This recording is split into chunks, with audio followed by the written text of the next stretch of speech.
اللہ سے کبھی بھی مایوس نہیں ہونا چاہیے. کبھی کوئی گناہ ہو توبہ کرو، اللہ فوراً معاف کر دیتا ہے، اللہ فوراً معاف کر دیتا ہے. ایک شخص تھا حضرت عمر فاروق رضی اللہ عنہ کے دور میں، اس نے پوری زندگی گانے گائے اور بہت گناہ گار تھا، اور اس نے پوری زندگی گانے گا کے اس کی کمائی سے اپنا کھانا اور اپنا پینا مکمل کرتا تھا، اور اپنی پوری زندگی گناہوں میں گزار دی. اور جب بوڑھا ہو گیا تو اس کے گلے نے کام کرنا چھوڑ دیا، تو اب بھوکا ہے، بہت پریشان ہے، تنگ دست ہو گیا ہے. اب اس کے پاس کھانے کے لیے کچھ نہیں، پینے کے لیے کچھ نہیں. اس کے رشتہ داروں نے بھی اس کو چھوڑ دیا، اس کی اولاد نے بھی اس کو چھوڑ دیا. تو اب پریشان حال ہے، بہت پریشان ہے.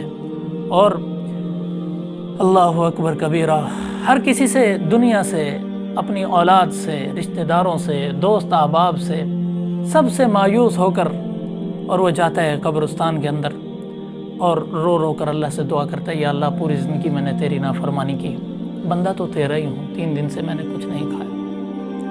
اور بہت پریشان ہے، اور یہی دعائیں کر رہا ہے. دیکھتا ہے پیچھے سے کھڑکھڑاہٹ کی آواز آتی ہے، اور کیا دیکھتا ہے؟ وقت کے خلیفہ حضرت سیدنا عمر فاروق رضی اللہ عنہ دوڑتے ہوئے آ رہے ہیں، اور ان کو دیکھ کر پریشان ہو جاتا ہے اور دوڑنے لگتا ہے. حضرت عمر فاروق رضی اللہ عنہ اس کے پیچھے دوڑتے ہیں، کہتے ہیں 1 منٹ ٹھہر جاؤ، میں آپ کو کچھ نہیں کہتا. تو کہتا ہے پھر آپ کس لیے آ رہے ہیں؟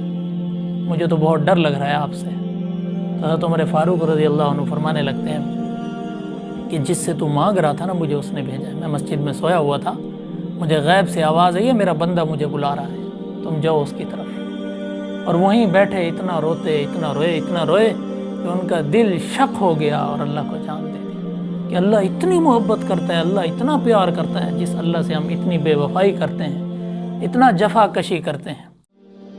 السلام علیکم. یوٹیوب پہ ہماری ویڈیوز دیکھنے کے لیے مولانا حسنین آفیشیل کو سبسکرائب کریں اور بیل آئیکن کو کلک کریں. جزاک اللہ.